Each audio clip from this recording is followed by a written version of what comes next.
Hello and welcome to Vishwarang, the Tagore International Literature and Arts Festival 2020, organized by the Rabindranath Tagore University, Bhopal.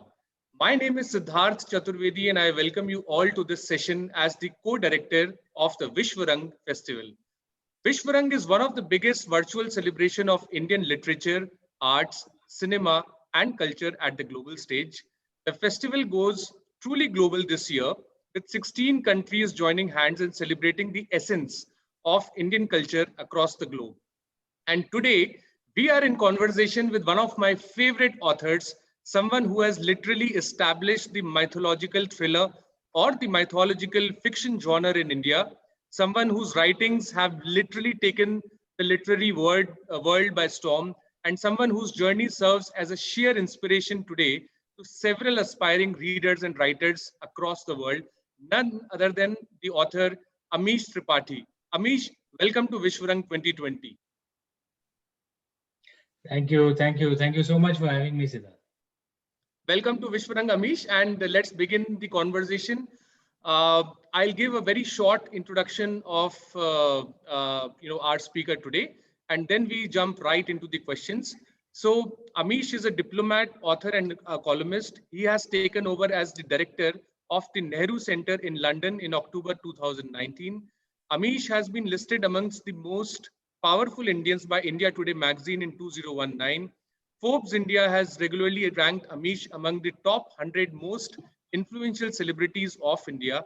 Amish has also been selected as an Eisenhower Fellow, a prestigious American program for outstanding leaders from around the world in 2014.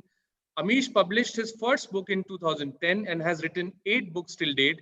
His books have sold a mind-boggling 5.5 million copies till date and have been translated into 10 Indian and 9 international languages. He is an alumnus of the prestigious IIM Calcutta, and he's worked for 14 years in the financial services domain industry before turning to writing. So, Amish, let's get started. The first question I have for you, and for the benefit of all our audience, we would definitely like to ask is that your story pre-2010 sounds like a quintessential story of a bright boy coming from a middle-class background, doing well in competitive exams, and landing up in a well-paying job in a growing sector. And then suddenly there is a twist and you become a prolific writer on a quite unexplored subject, at least at that point of time. So can you just take us through your journey and your inspiration to become an author?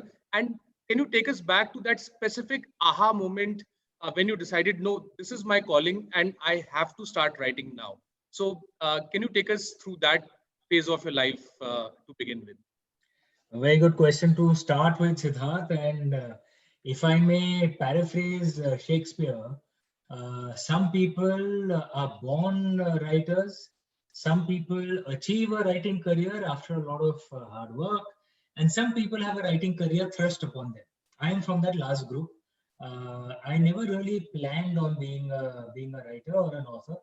I was a very left-brained student all through my schooling and college. I graduated in mathematics. It doesn't get more left-brained than that. Did an MBA from Calcutta, was in banking for 14 years, completely left-brained, academic-oriented. I did sports and all as well, boxing, gymnastics, but I was never creative, right? And I used to read a lot. And this is one of the things I tell anyone who wants to be a good writer. First, you must be a good reader. So I was a voracious reader, but I never thought I had the creative chops to be a writer. And maybe that's what life is about. Often, life is what happens to us while we are planning other things. There's a story which kind of grabbed my soul, and I started writing it just for myself. I didn't really think where it was going to go. I wasn't thinking like a practical middle-class boy. I was writing just for myself without realizing it. Perhaps I was living what Lord Krishna advised us in the Bhagavad Gita, karmane vadikaraste ma phaleshu kadachana. I was just enjoying my karma, wasn't thinking of the fruits of my karma. कि यार ये किताब success होगा या failure होगा, वो किसने सोचा है? I was just writing for myself. And I have to tell you, I resigned only after my second book. So it was not that I just jumped without thinking. I continued with my job. My job was paying my bills. It was well paying, and I could meet my responsibilities. There's no dishonor in having a banking job. Right. I'm not some gunda or something. And it helped me meet my responsibilities. But that's another thing that I advise to to the students or youngsters who are watching this, that when you make your life decisions, use your mind and your heart. Don't just jump without thinking. You should never suppress your heart. Like if I had said, "Yaar, ye writing kaun karega? Chodo, let me just stick to my job," I would have been so unhappy. If you suppress your heart, then zindagi bhi koi zindagi hai. But if you listen only to your heart and don't use your mind at all, bina soche samjhe bas kood gaye, then often what is your dream becomes your nightmare. Right. Imagine if I had a great book idea, and next day I went to my office and told my boss, "Bhar mein jao, main apni dil ki sun raha hu." Now it took me 4-5 years to write the book, and after that the book was rejected by every publisher it was sent to. I finally self-published. यार उस समय तक भाई महीने के अंत में जो बिल्स जो आते हैं, who would pay that? So you have to be practical and pragmatic in your decision, heart and mind, dono sun ke. Right. And I mean, that's the crux of it all in many cases, isn't it? I mean, the right mix of head and heart. Head and heart. That's what our ancestors advise us also. Right. ये पिक्चरों में, ये बॉलीवुड पिक्चरों में या Hollywood picture में बोलते थे, अरे दिल की सुनो, कूद जाओ, दिल की सुनो, दिल की आवाज सुनो, दिल की आवाज सुनो. वो बस हॉलीवुड में चलता है और पिक्चरों में चलता है, बकवास है वो. And then on the other side, they also someone who's in the corporate life is like, full सिर्फ दिमाग की सुन रहा है, दिल की कुछ नहीं सुन रहा है. Either of those extremes are bad. थोड़ा balance रहो. अति सर्वत्र वर्जयेत. Extremism of any kind should be avoided. That is the Indian way. Right. Great. So थोड़ा और पीछे चलते हैं and let's go back a little bit again to your early years. तो काशी, ग्वालियर और सतना, ये सारे शहरों का रूट और इम्पैक्ट कहीं ना कहीं आपकी लाइफ में जरूर है. तो इसका इम्पैक्ट आपकी राइटिंग पे और ओवरऑल जर्नी पे कैसे पड़ा? And can you just take us through those early years, that setting of your family in Kashi, and how have these so-called tier 2 towns played a role in your writing and your career? देखिए, ये ऐसा है कि I've had the wonderful blessing of being in two worlds. My father's family's roots are in Kashi, in Banaras. My grandfather was a Pandit at Vishwanath Ji. And my mother's family, the roots are in Gwalior and Satna.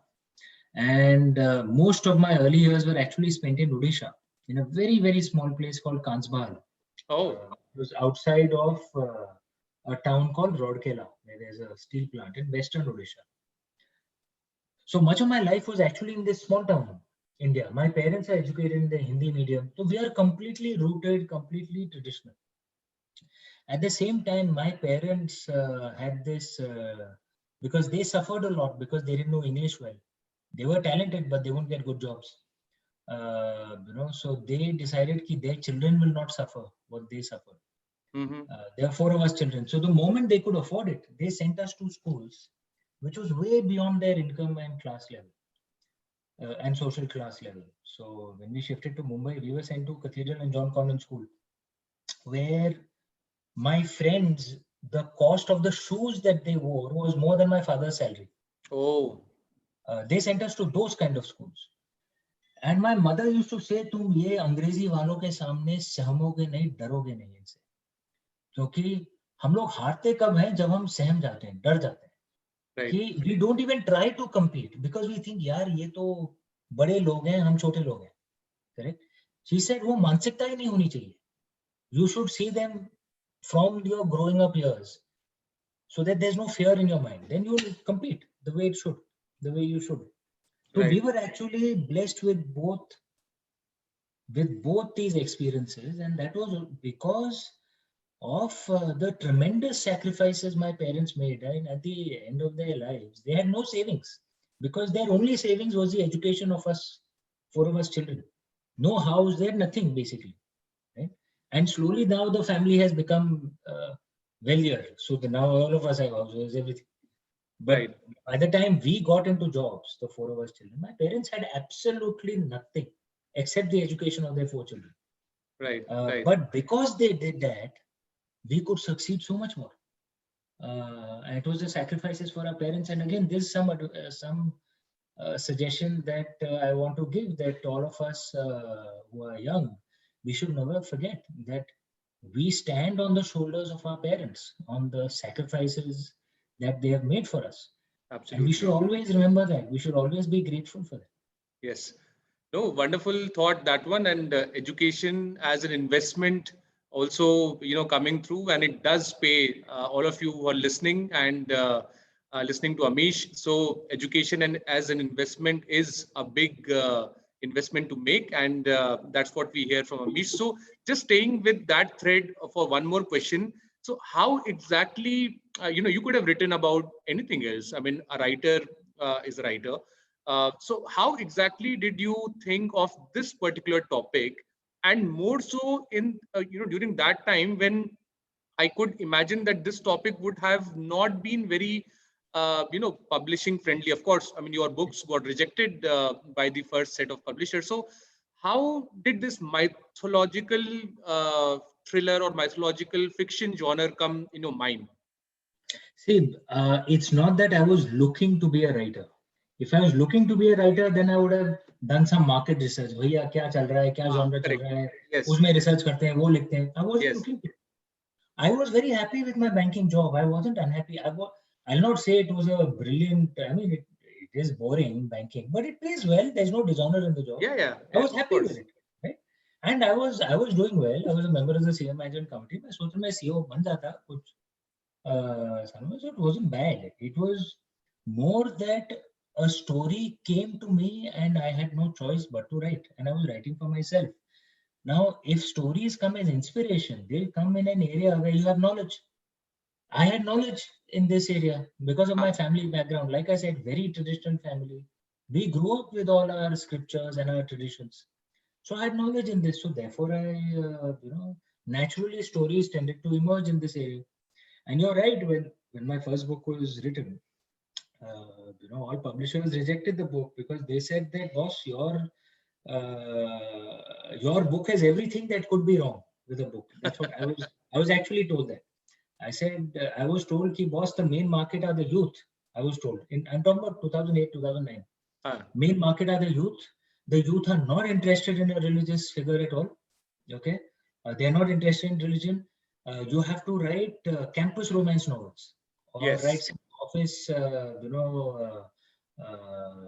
some sex scandal novel, right? Things like that. I said, but that's not the story idea that I have in my mind. Then they said the second thing, that your books are too long. They said, youngsters, I was told youngsters have no attention span. Books should only be 100, 150 pages. You write 400, 500 pages. ये आपने इतना बड़ा क्या लिख दिया है मतलब? इतना कौन पढ़ेगा? And the third thing I was told, which I thought was the most insulting thing, they said that if you want to become mass, you have to dumb down the book. And you'll notice most of the books, Capital, all that they work are all at a very base level. But your books are, all high IQ. You're speaking of philosophies every second chapter, and you want to draw connections and you want to make it complex. And they said, no, the youngsters are not interested in high IQ stuff. Yes. So I was told my books are a guaranteed flop. That's what I was told. Guaranteed. I self-published my first book. It took off in the first week itself. And the irony is most of my readers are actually the youth. Yes. That's the point I'm trying to make to you. This assumption that the youth like only dumb things is stupid, boss. I mean, boss, see, it's like this. I, as an individual, I like a Salman Khan movie or a Rajnikant movie, which they're not high IQ movies. Okay. I enjoy them. Because bhai, dimag side mein rakho aur enjoy karo. Correct. Okay. But at the same time, I will enjoy reading a book like New Idea of India. I will enjoy watching a movie like Inception, which is very high IQ, boss. Yes. दिमाग लगाना पड़ता है. Yes. Movie समझने के लिए कि हो क्या रहा है सारा. Right. Okay. Yeah, Interstellar. I can enjoy that as well. I can enjoy Salman Khan movie as well. Yes. Correct. And that is true of most of us people. So the youth will like intelligent stuff. They will like dumb stuff as well. It depends on the mood you're in, yeah. Yes. So many times, and this assumption that the youth is dumb is, I think, precisely one of the most insulting assumptions. Yes. It's not just book publishers, filmmakers, all of musicians, all of them make this assumption that the youth are dumb, which is not true, boss. It is not true. I'm telling you, among the most intelligent questions at my events are usually from the youth, because they're actually thinking and they are confident. Unlike their parents, unlike our generation, हमारा confidence थोड़ा सा बढ़ रहा है. Our parents' generation confidence was low, let's be honest, especially in front of a Gora. But today's youth, they are very confident. Yeah. No, so that, I mean, that's the very, obvious trap in which many of, I mean, as you said, I mean, you typecast. They assume कि mass बनना है तो dumb बनो. No, that's the power of content, speaking, and what better proof than Amish's writings to, dispel that kind of a theory. So now coming back, to your writing, and I will go back to my own, experience while reading the Shiva trilogy. And I have, said in the beginning, I am personally a big fan of your writing. So, going back to your book, I was, thinking of this dilemma, whether this is at one point of time, I thought this is the best historical account of Shiva which I'm reading.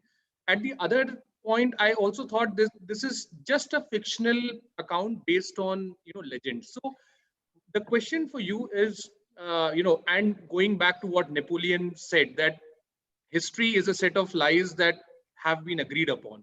So how do the lines between history and mythology blur in this genre of writing? Now, this genre is quite big. Many authors are writing in this genre.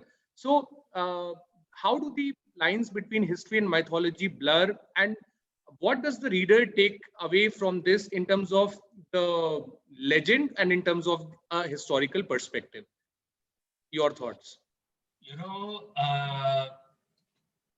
What Napoleon said is actually an ancient philosophical concept, but he said it in a very negative way, in a pessimistic way, that history is a set of lies agreed upon. It's the same thing, but in a very negative way. How did Indian ancestors look at it in a positive way? They said that no one can know the one truth. They didn't say that it's a set of lies agreed upon. They said, how can anyone know what is the one truth? We can only know our truth. Like, for example, we say we've had a conversation. Okay, I had some recollection of this conversation. You had some recollection of this conversation. We had an interpretation of how this conversation went. 5 years later, will both our interpretations be exactly the same? No. No, of course not. Because mine will be my truth, yours will be your truth. Let's look at it at a bigger level. Winston Churchill, I'm in London right now. Winston Churchill for the British is a hero because he saved them from the Nazis. So he's rightly a hero for them. For Indians, Winston Churchill is a monster. He killed 3 million of us Indians in a man-made famine that he ordered. He ordered it. And 3 million of us he killed. An Indian can say rightly कि Hitler ने तो किसी Indian को नहीं मारा, लेकिन Winston Churchill ने 3 million Indians को मारा. So for us, Winston Churchill is worse than Hitler. He's a monster. Right. Whose truth is the truth? Our truth is also truth. But the truth of the British person is also the truth. Right. Correct. And that is the entire concept that one has to understand, that there are multiple truths. And it is only a silly person or a fanatic who insists that their truth is the one truth. And if you don't agree with that one truth, you will go to hell and you will burn for eternity. This is fanaticism, frankly. Yes. This is fanaticism. If you're actually wise, you understand none of us can know the one truth. We can only know our truth. Right. Now, this has been said, this concept has been told repeatedly. In the Rig Veda, for example, they say, Ekam Sat Vipra Bahudha Vadanti. In the Asya Vamasya hymn, truth is one, but the wise speak it as many. In the Nasadya hymn, it's a creation hymn. And at the end of the hymn, essentially they're saying, how can anyone know how creation happened? You know, the creation of the universe. They say, how can anyone know how creation happened? Imagine, this is the wisdom, not even the gods. Okay, this is the wisdom of Indian ancestors. Now, if you see it from this perspective, Yes. who's to say what is the actual truth of what happened? No, only Lord Shiva can know. We Yes. can't, right? So we can only discover our truth, right? So this is my truth, what I presented in my books. Some people will like it, and some people will not read it. That's okay. Right. Some people will read, and there are many. If you notice, there are many truths like this. Like in North India, Lord Karthik is a bachelor. When South India, Lord Karthik has 2 wives. Now, what is the truth? It depends on where you are. Yes. Yeah. In Maharashtra, the day to worship Lord Hanuman is Saturday. In the North, it's Tuesday. What is the truth? Your truth is your truth. My truth is my truth. You don't force your truth on me. I will not force my truth on you. Yes. That is Yes. liberalism. And that is the Indian way. That we will speak our truth. So I've spoken my truth of what I believe perhaps this story was. Can I claim it's the truth? Of course I can't. Only Lord Shiva knows the truth. This is just my truth. Right, right. No, yes, beautiful point there. And just pressing on that a little bit more.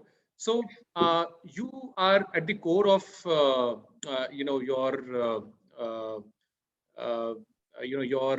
character. You are a storyteller. You are a storyteller at heart, and which is different from being a scholar or a historian who would also approach the same things with probably a different lens.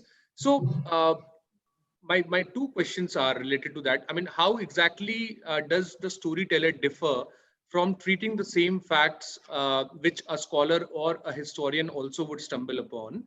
And second, what is the process of research which you follow in getting this background narrative in place to tell your story, which looks completely real and factual? Is it only hardcore research, or is there also a divine or a spiritual angle to your writings? Very good question. I read this very interesting line once, that the difference between real life and fiction is that fiction is supposed to make sense. Real life often does not make sense. How things Yeah, happen, कुछ समझ में नहीं आता है. Okay. right. Look, both storytellers, historical fiction storytellers and scholars, they look at facts. Okay. The perspective is what drives them, what is at the core of their, of their craft, right? So scholars' job is to study primary sources. Right? Primary sources would be, manuscripts written at that time in that language, in that Yes. script, or archaeological evidence, or genetic evidence, things like that, and gather facts, and then try and connect those facts into a narrative. Right? Facts are facts. Okay, but you'll notice the same different scholars can put the same set of facts into different narratives. I just gave the example of Winston Yes. Churchill. It's the same set of facts, but 2 different narratives. Sometimes there are scholars who do not have ethics and make up facts. That happens, right?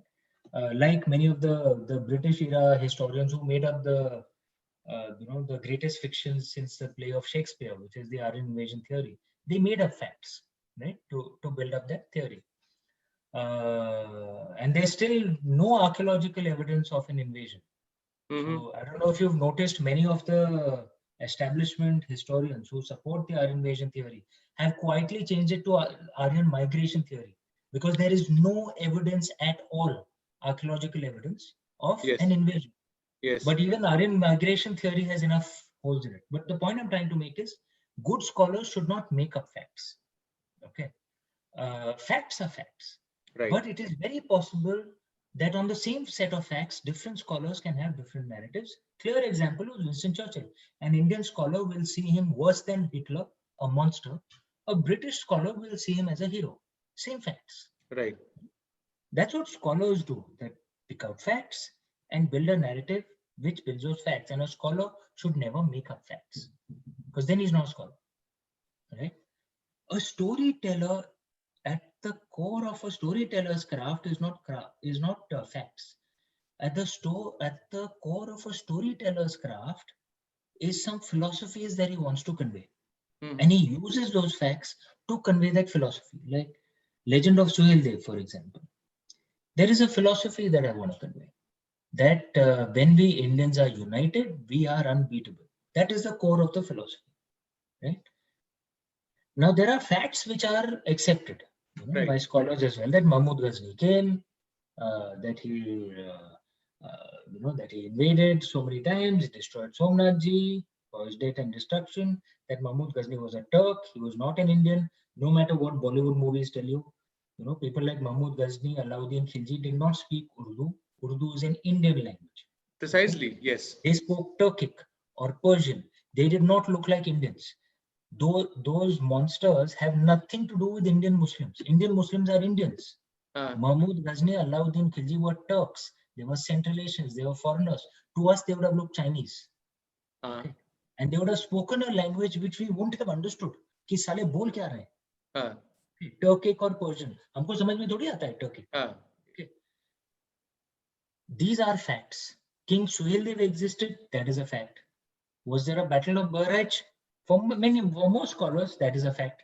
Yes. Is it a fact that no Turkic tribe dared to come back to India for 150 years after the Battle of Barraj? Yes, that is a fact. Now, these are the facts that are there. Okay. Is this enough to write a story? No. I need more facts to write a story. And I wanted to have a story of unity. So therefore, in historical fiction, then you think of various, other elements to convey that philosophy. So I'm saying for a storyteller, of primary importance is not facts. Of primary importance is what philosophy do you want to convey. So there are some facts which are from scholars, some facts which a storyteller makes up. Right. Okay. To convey the philosophy. What is the philosophy? When we Indians are united, koi Maika Lal Sala humko hara nahi sakta hai. Our problem is we are usually divided. Yes. The biggest problem of us Indians is our default state is to fight each other. Like it's almost like when we are bored, we don't know what to do. यार चलो एक दूसरे से लड़ाई start करते हैं. एक fight करते हैं चलो. Some or the other reason, caste, language, religion, region, some or the other reason एक दूसरे से लड़ाई स्टार्ट करो. It's like a default state, which is why you will find you study all our battles, the battles that we lost against invaders. It's not the invaders who defeated us, we defeated ourselves because of our internal divisions. But when we were united, like in Battle of Barraj, उनको दिखाया हम क्या चीज है. Right. So that is a message that all of us Indians need to learn today. There are countries which are trying to invade us from the north and from the west. We know exactly what these countries are. We know they are countries which do not follow rules of war. There are no norms. You see the way their armies fight. They send terrorists across. Now, if we are divided, we will lose. If we are united, we'll beat them. So for me, for a storyteller, it's that core philosophy, not the facts that matters. For a scholar, it should be the facts. Right.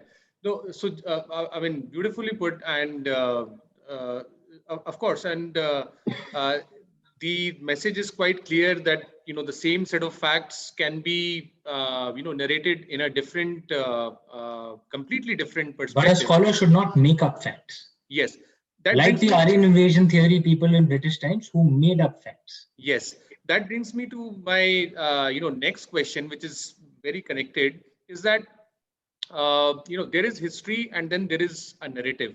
So do you think that what we are being fed in our history books, or what an average Indian knows from their exposure in the school, outside the school, is a kind of a narrative which is there, and how close, according to you, is that to the history?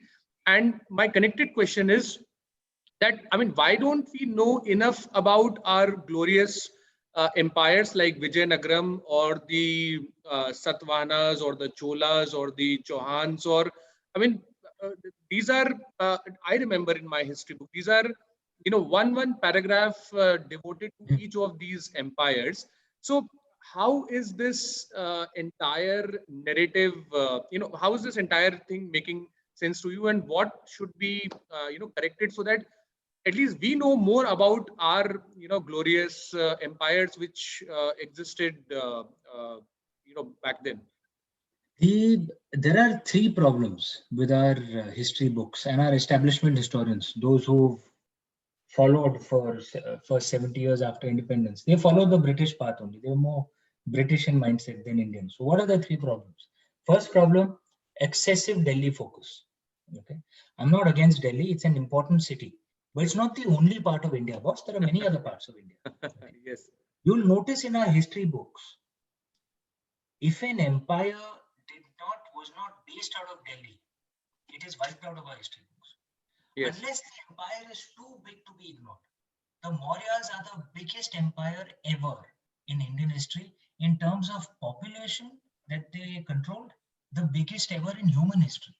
So they are too big to ignore. So they are there in our history books, though their center was Bihar. The Guptas are too big to be ignored, though their center was Bihar. So they are there in our history books, right? But you'll notice Marathas, whose empire was bigger than Akbar's. They are ignored in our history books. Why? Their center was in Delhi. Their center was Maharashtra. The Palas from Bengal, the Buddhist Palas, their empire was bigger than Akbar's. They are ignored. Why? Their center was Bengal, not Delhi. The Gurjar Pratiharas are ignored. Why? Their center was Gujarat, Maharashtra, not Delhi. The Vijayanagar is ignored. Why? Their center was Karnataka, Andhra, not Delhi. Adil Shahis are, it's not just a Hindu-Muslim thing.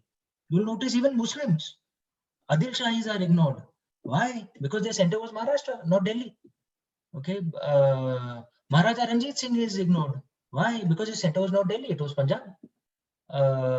The Satavahanas are ignored. Why? Their center was Maharashtra and Andhra, not Delhi. The Kalingas are ignored. Why? Because their center was Odisha, not Delhi. The Ahoms are ignored. Why? Because their center was Assam, not Delhi. This obsession with, and you'll notice in Delhi, like the Mughals had to be covered. Their center was Delhi, admittedly, but it was a big empire. It should be covered. Why should Lodhis be covered, boss? They're glorified zamindars. Okay, why should they be covered in a history book just because their center was Delhi? Yeah. Why should the slave dynasty be covered? Again, glorified zamindars. Why? Because their center was Delhi. So you're saying the slave dynasty was bigger than the Adil Shahis, or bigger than the Satavahanas? What nonsense! Okay, so this obsession with Delhi has given us a very inadequate understanding of her. And I'm saying again, Delhi should be covered. It's an important part, but it's not the only part of India, right? There are other parts of India also. Yes, yes, okay. Of course. So that balance, that imbalance is the first problem. Obsession with Delhi. I call it the holy land of Lutyens Delhi theory. Those who sat in Lutyens will decide only our land is the most important. This is the important history. Okay, so that's the first problem. The holy land of Lutyens Delhi problem. The second problem is that the history, especially of the last 1,000 years, is more the history of our invaders rather than our ancestors who fought those invaders. Yes.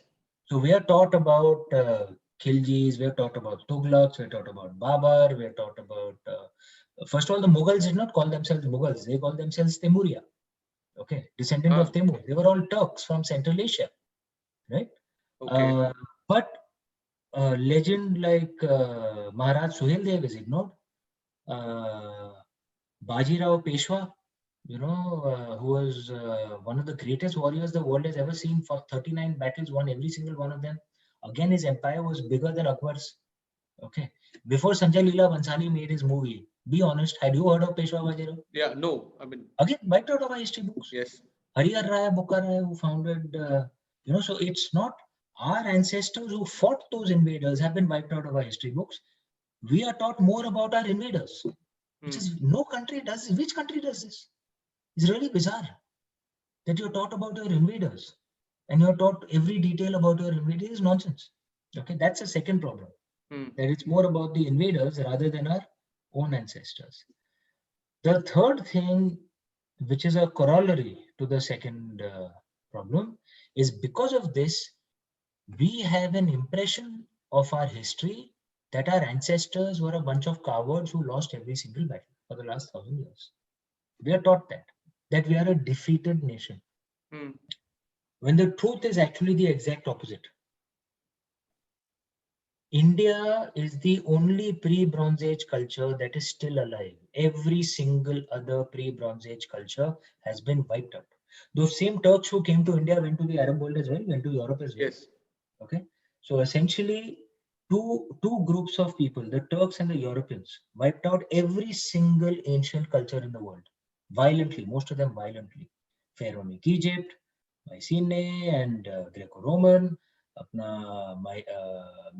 Gilgamesh, Mesopotamia, most of the Celts, okay? I'm in UK right now, yeah? The Nordic culture, all these cultures were all wiped out. Only one culture is still standing. Aaj tak khadi hui hai. Kyun? India. And why is India still standing? Kyun? Because our resistance never faltered. हमारे ancestors लड़ते रहे, कभी हथियार नहीं डाले उन्होंने. So we lost some battles, but we won some battles as well. Which is why we are still alive. If we lost every single battle, बाकी सब की तरह हम भी मर गए होते. Right. Yes. So the last 1,000 years is not a story of, in my mind, is not a story of cowardice and defeat. It is a story of heroic resistance. The kind of resistance that did not happen anywhere else in the world. Nowhere else in the world. It is heroic resistance. And our culture is still alive. We still practice rituals that were practiced 5,000, 6,000, 10,000 years ago. Yeah. Many people think China is a pre-Bronze Age culture. It's not. Bronze Age matlab at least 5,000 years old. China is 2,500, at max 3,000 years old. China is not that old. Okay. We are the only pre-Bronze Age culture that is still alive because our resistance was heroic. Heroic. For 1,000 years, Salah hum aaj bhi khade hue hain. Right. Okay. Wow. That is what we need to learn, this pride and honor, and we need to honor our ancestors. They weren't cowards. Right. They were brave like the world hasn't seen. Right. So, wow. I mean, that is so motivating and inspiring. And yes, I mean, it is quite a energizing thought of its own. And we need to be conscious. We need to be aware of this, and we need to really make a way so that this gets included emphatically in all our exposure in education and in the co-curricular, extracurricular activities. But so I have a connected question. All of us, we have heard India as Bharat सोने की चिड़िया थी, भारत सबसे गौरवशाली संस्कृति थी, सबसे बड़ा देश था, भारतवर्ष था, और so much so that अभी एक हमारी habit भी है, I would say that we love to live on the laurels of our past also. मतलब हमने ये किया था, मतलब शून्य जो है वो इंडिया से निकला था, और बहुत सारी चीजें हम बात करते हैं. But 2 points. एक तो 1000 AD लगभग, उसके बाद what according to you would have went wrong so that this invader history became a part of our history? क्या हुआ exactly ऐसा कि we lost the plot? And second, अब जो हम आज खड़े हैं, तो to regain those kind of old laurels, और भारत फिर से एक विश्व की महाशक्ति बनेगी, and I mean everything which we are saying in the narrative, how do we really get there? So these two milestones of the history. I think we have not, because we've never had an honest look at our history. We haven't analyzed it properly, right? We haven't, because there's confusion in us. We think Delhi Sultans were us. We think Mughals were us. No, they weren't. They were foreigners. Okay. In fact, there's another problem in our history. If we don't call the British colonial rule Christian rule, why do we call the Turkic colonial rule Islamic rule? Like दिमाग में पीछे कहीं बिठा दिया जाता है that they were Indian Muslims ruling us. They were not Indian Muslims ruling us. Indian Muslims were as oppressed as the Indian Hindus. They were foreigners. Very We are good very point. clear in our mind. We don't equate the British with the Indian Muslims. Sorry, with the Indian Christians. We are very clear in our mind. Are British, Angrez the, foreigners the. What do they have to do with Indian Muslims? Hmm. But this confusion, historians and Bollywood movies इनने बिठा दिया है कि these foreign Turkic invaders were Indian Muslims. No, they weren't. They were foreigners. They were very clearly foreigners. They did not look Indian. They looked Chinese. They did not speak Urdu. Urdu is an Indian language. They spoke Turkic, Persian. We have to be clear on that. Because of that, we have a lot of internal poison, okay, in our country.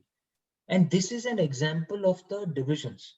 How come, and there was a time when invaders used to come to India, we used to beat almost all of them back.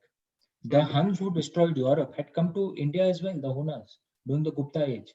Yeah. They destroyed much of Europe. India mein maar ke bhaga diya saro ko. Okay. Alexander destroyed the Persian Empire. Yes. But he was fought to a standstill, Alexander the Great, okay, Yes. as our history teaches us.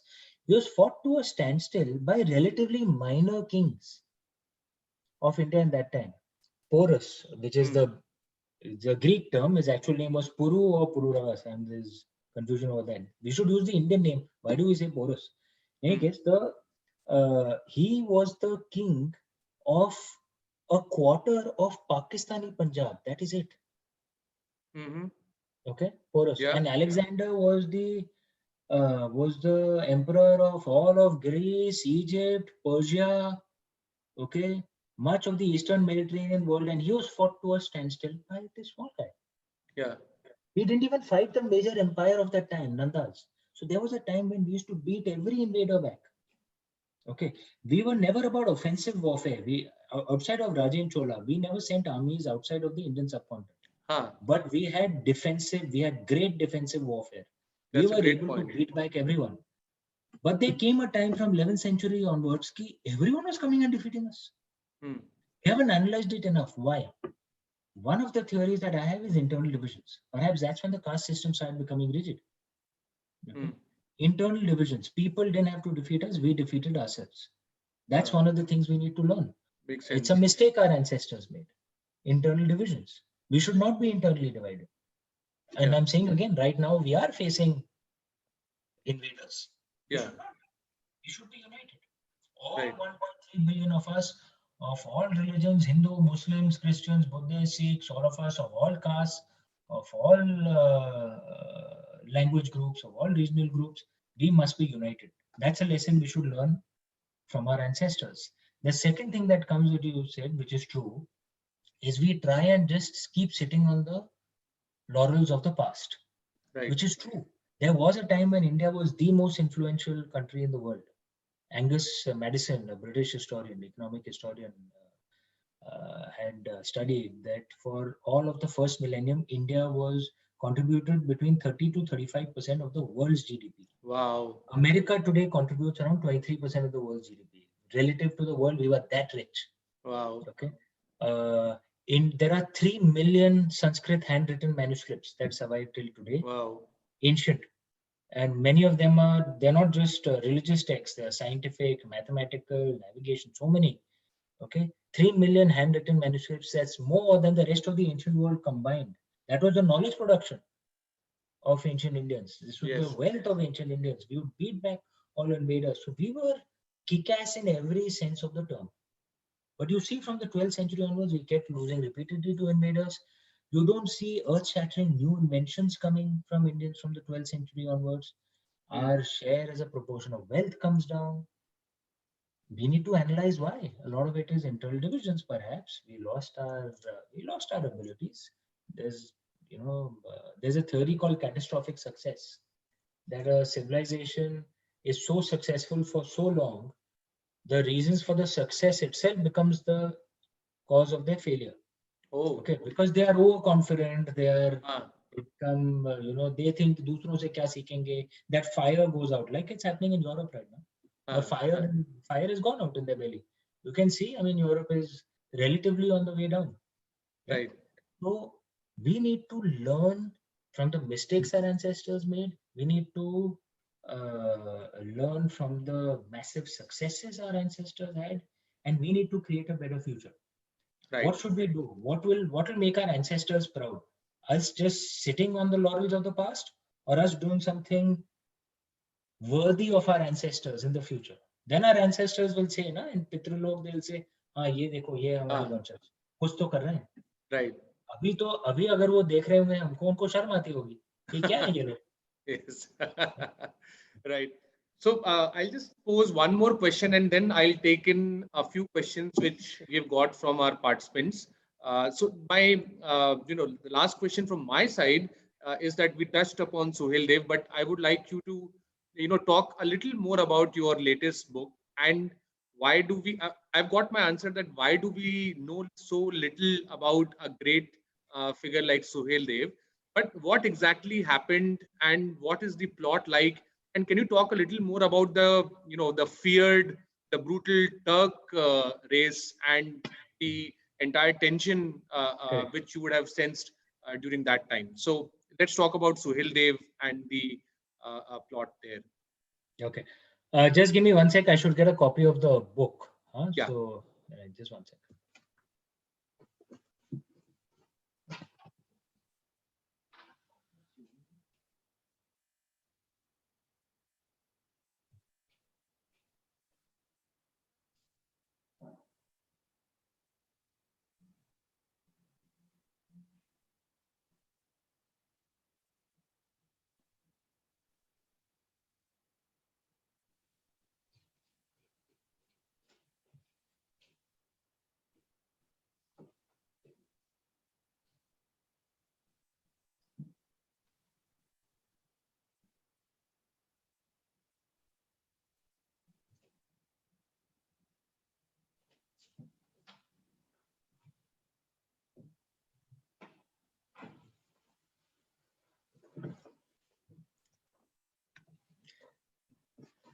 Sorry, नहीं वो मिल नहीं रहा है, but चलिए, I mean I'll just yeah, okay. Okay. Yeah. So let's talk about Sohail Dev. Okay. So this is the cover of King Sohail Dev book, and the Hindi. Thank you. The Hindi edition of it has also just been released, and this is the story of one of our most consequential Indian heroes that you've not heard of, right?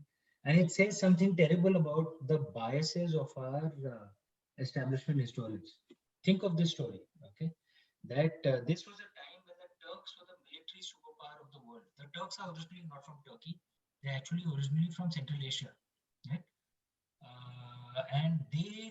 Amish, sorry, I have to interrupt you for this answer. Your audio is getting lost in that. Okay. So just stay close to the system as much close as possible. Okay. All right. I'll start once again. That's perfect. Let's begin again. Okay, let me just start once again. Yes. This thing, then you can go back. Okay. Yes. So this is the cover of the Sohail Dev book. Thank you. So this released mid this year, and the Hindi edition of King Sohail Dev's book, Maharaj Sohail Dev, has been released just a few weeks back. Wow. And King Sohail Dev is perhaps the most consequential Indian hero who you've not heard of. Okay, this was I'll take you back to the 11th century. From the 11th to the 16th, 17th century, the Turks were the military superpower of the world. The Turks are originally not from Turkey; they're originally from Central Asia. Okay, and they didn't just conquer and destroy much of India; they also conquered and destroyed much of the Arab world, much of Europe. They were the foot soldiers of the Mongols who conquered and destroyed much of China. They were the military superpowers of the world, right? Mm-hmm. How did they make, and they, like someone like Timur, who was a Turk, right? 800 years ago, he killed 5% of the world's population at that time. 5% of the world's population. Think about it. In those days, there were no nuclear weapons, no dynamite, no machine guns. It wasn't easy killing. Killing actually took a lot of work. And you can't just drop a bomb and kill 1 million people. You had to actually stab, behead. It wasn't easy killing people. And in that manner, he killed 5% of the world's population. And he was just one of the Turkic Mahmud Ghazni was a Turk. Alauddin Khilji was a Turk. Babur was a Turk. They were all Turks, right? And they were the military superpower of the world for 600, 700 years. And these two, I mean, defeat almost everyone. The Fatimids were Turks. They were all Turks. Okay. Sorry, Mamluks were Turks who ruled Egypt. They were all Turks. Ottomans were Turks. Seljuks were Turks. They're all different tribes of Turks. Okay. And at a time when they were going around massacring much of the known world, and the Ghaznavid Turks, Ghazni, Mahmud Ghazni, they had entered India. There is this king called King Suheldev, okay, a subaltern caste Hindu. He's not an upper caste, subaltern caste Hindu from a small principality called Shravasti, forges an army together of Hindus of all castes, of Muslims, of Indian Buddhists, forges an army together and defeats this invading Turkic horde, defeats them in such a comprehensive manner that no Turkic tribe dares to come back to India for 150 years. They went to other parts of the world. They didn't come back to India for 150 years. Is this a story we should know or not? What an inspiring story. Absolutely. And it's a battle that he fought called the Battle of Bahraj. And the difference between King Suheldev and many other kings of that time was, I mean, it's almost, he was a lot like Chhatrapati Shivaji. Some 600 years after King Suheldev. But both of them had the same attitude. Ki Shate Shatyam Samacharit.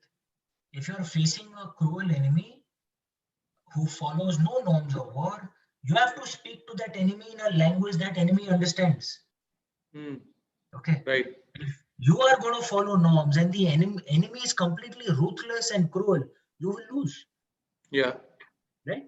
So King Suheldev, not only did he defeat the Ghaznavid Turks, he killed every single one of them. Didn't leave one person alive. Didn't say, "Ki, I've defeated you, now go back." None of those. His thing was, "Ki, I have to be cold and ruthless with them so they will learn a lesson and they will not dare to come back." Because his attitude was, my primary duty as a warrior is to protect my people.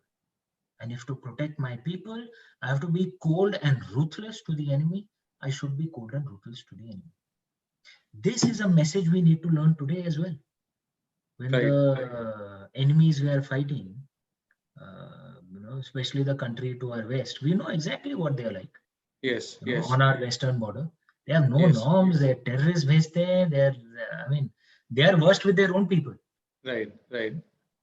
So we have to talk to them in a language they understand. And that's the message of King Suheldev. Right. No, and that's a story which all of us, ought to know, which we should have known probably several years earlier, and which also dispels. In any other country, if they had a hero like this, there would be statues of his in every city. Yes. Everyone would know his story. It's only in our country that we don't even know his story. But we'll know all details of Mahmud Ghazni. We'll know all details of Qutbuddin Aibak, all Turks, foreigners. And it also, dispels the myth that India is a peace-loving nation from the previous times. From both truths can coexist. We were pacifist people, and that shows in the fact that we never sent an army. Sent armies, yes. But we were certainly not the kind you slap us on one cheek, we'll turn the other cheek. You slap us, we'll freaking box you. Yes. We will not hit you first. We will not hit you first. We will not try and conquer another country. But if you slap us, we will box you. We'll not just slap you back, we will box you, we'll break your nose. Wow, that is the Indian narrative. That is the Indian narrative. Yes. पहला बार हमारा नहीं होगा. पहला बार हमारा नहीं होगा. आखिरी बार शिव जी की कसम हमारा नहीं होगा. Yes.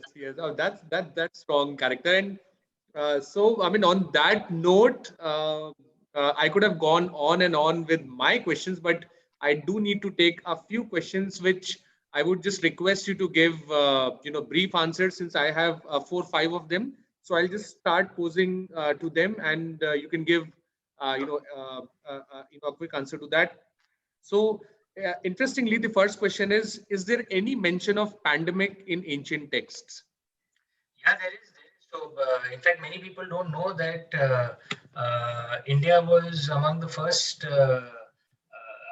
earliest inoculation processes you find across the world was actually a smallpox inoculation done by Ayurvedic doctors some Wow. few hundred years ago in India, and the British Really? have recorded that. Yeah, so Oh. there was things of pandemics, and Ayurveda had many of them had solutions to this. There's a reason we are the highest population across the world because of better medical facilities.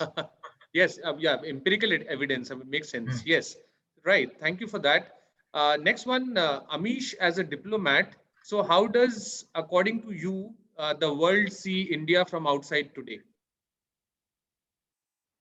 If I have to be honest, I know many of us think that the world sees us negatively because of what we read in the Western media, the mainstream media.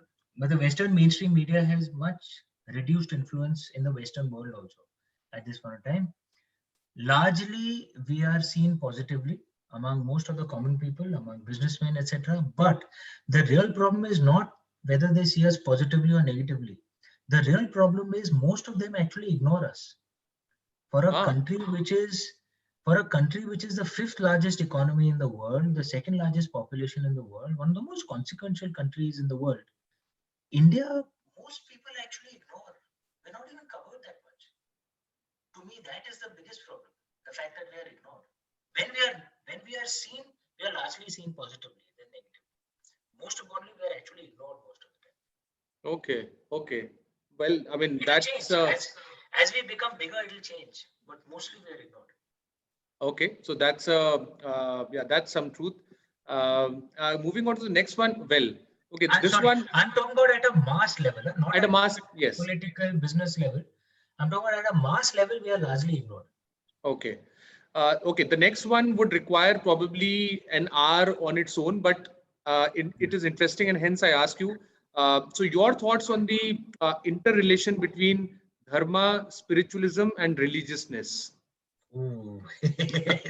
this is not a short answer. Yeah, so let's move on to the next question. Let's move on to the next one. I should just clarify one thing though, that dharma is often wrongly translated as religion. Dharma is not religion. Religion is panth. Okay. So you can say Hinduism is a panth, Islam is a panth, Sikhism is a panth, Jainism, Buddhism, Christianity, they are panths. Dharma is not religion. Dharma, the root of the word dharma is dhru, that which unites society, that which balances the universe, that which brings order. So dharma is beyond religion. Okay. And in a sense, all of us are trying to be in alignment with dharma. Right. Many times it is confused between, that my dharma is my, the things which I ought to be doing and the work. And that is Swadharma. That is Swadharma. Yes, there is a Sanatan Dharma. And then there is a Sanatan, yes. There's the Kul Dharma and then there's the Swadharma. But there's a very complex thing, so I will not get into it. Okay. But I just want to clarify, Dharma is beyond religion. Beyond religion, right, right. Okay, next one is very interesting and my favorite, I would say. So are Ramayana and Mahabharata really 100% real? And really, when exactly did they happen? What is the verdict on the timeline of Ramayana and Mahabharata? I believe that they were actual historical events that happened, which are recorded in the Ramayana and Mahabharata. Many layers were added on top of it, which may have been fantastical, but the actual historical events, I actually believe it happened. We need scientists and scholars to do research on it, as has been done on Troy, for example. And they've discovered that Troy actually did exist. A lot of fantastical elements were added in Iliad, in Homer's Iliad and Odyssey. But the actual events did happen. Similarly, in Ramayana and Mahabharata as well.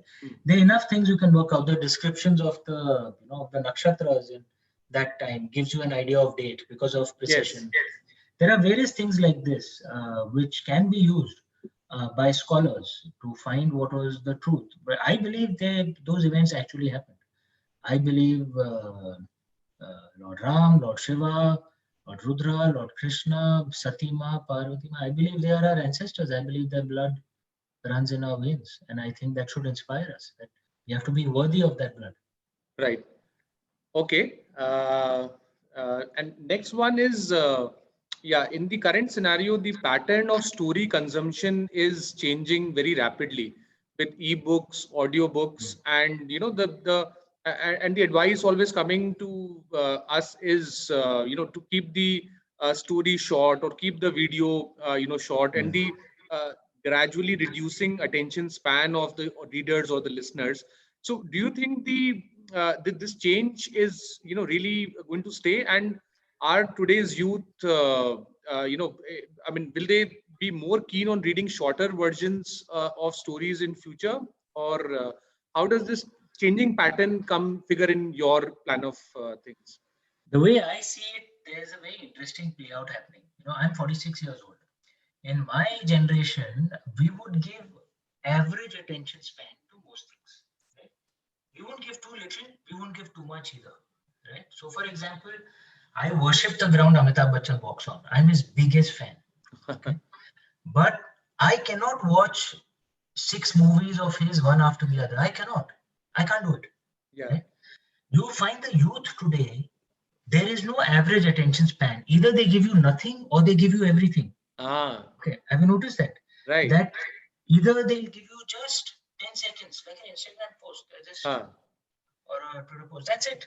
It's just, or what are those dating sites, whatever they're called? What is that left, right? Yes, or, yes. Yeah. 5 seconds, 10 seconds. Yes. Correct. Yeah. Okay. That is that very little attention span, or they will spend an entire weekend with you. Okay? Yes. That there are so many readers of mine who will buy all 3 books, read all 3 books over an entire weekend. I can't do that. Even if I really like an author, I can't read 3 books in a row. मुझसे नहीं होता है. I can only do average attention span. To me, that is, so the average is dying out. Okay. But the guys at the, who take all the attention or take very little attention, this is where it appears the market is going. So this is both a challenge and an opportunity. Right. Okay, for creative guys, which means your quality has to be so good that they'll be willing to give an entire weekend to you. Okay. If your quality is not that good, then you're dead. Right. Earlier, an average guy could survive. Now, an average guy will not survive. Yes. Your quality either be that good or you're dead. You'll get only 5 seconds, 10 seconds, 5 seconds, 10 seconds में क्या होता है? So it's a challenge to all of us creative guys. We have to raise our game. We have to be worthy of an entire weekend.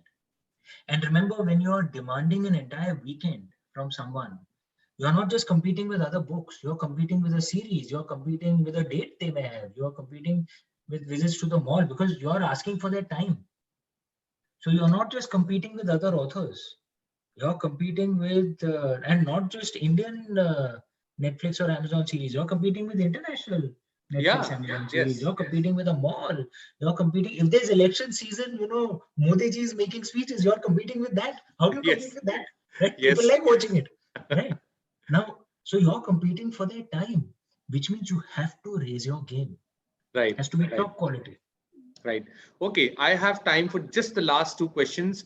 The last but one question is Amish Tripathi turning a producer with Suhail Dev and working on this project. This is a big excitement for all of us, and I mean all of us cannot wait for an Indian epic to take the OTT world by storm and really get it out there. So any plans, anything which you would like to inform all our listeners on this? No, that is on. You're right. We've I've started my own company in Mumbai. My elder brother has joined on to drive that business. We've also got a very senior Anish Tripathi. He's joined on. We've got a very senior person called Aman Gurwada. We've got in partners.